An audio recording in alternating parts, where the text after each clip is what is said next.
Hermanos queridos, háganse un gran regalo el día de hoy.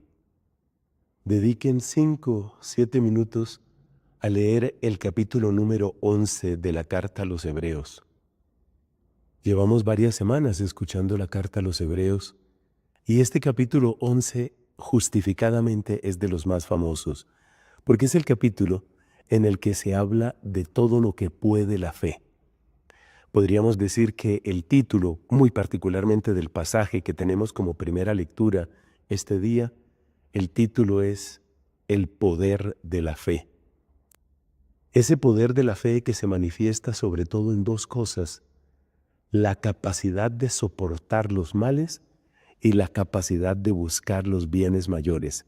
Dos cosas que son inseparables: aguantar los males, y los peores males son los propios de la persecución, los males propios de las humillaciones y de las torturas, es decir, a lo que han llegado los mártires. Eso lo da la fe. Y en segundo lugar, el buscar los bienes mayores. Y es ahí donde está el vínculo profundísimo entre la fe y la esperanza. Por cierto, el Papa Benedicto, en su carta sobre la esperanza, que lleva por título Salvados en Esperanza, o en latín Spe Salvi, habla de esto, del vínculo intenso, podríamos decir indisoluble, que tienen la fe y la esperanza. Efectivamente, aquella persona que está unida a Dios con una fe viva es capaz de soportar lo que es adverso y es capaz de aguantar mientras llega lo mejor. Y eso es lo que nos recuerda el pasaje de hoy, repito. Ese pasaje nos está recordando lo que es trabajar por lo que es mejor. Es decir, no resignarse frente a los bienes menores. ¿Por qué estoy insistiendo en esto? Porque la mayor parte de los pecados que cometemos son los que yo llamo pecados de resignación. Yo recuerdo en la querida Bolivia, donde he tenido oportunidad de estar y de predicar muchas veces. Yo recuerdo en la querida Bolivia un hermoso congreso de mujeres donde se me invitó para dar una enseñanza y hablábamos precisamente de esto, de cómo el pecado muchas veces tiene la característica de una resignación, el pecado de resignación. Ese puede ser el título de esta homilía: cuidado con el pecado de resignación. Aquí llamamos pecado de resignación a como esa idea de que yo no voy a poder, nunca va a llegar a mi vida lo que es mejor, entonces me toca resignarme con esto que es menor. Por ejemplo, lo decíamos en aquel congreso en Bolivia, em, muchísimas mujeres, muchísimas, la inmensa mayoría de las mujeres, sueñan con un hogar bello, fiel, estable para toda la vida. Pero como sienten, eso no va a llegar, eso ya no es posible, entonces se resignan. Y cuando se resignan, entonces, ¿qué es lo que hacen?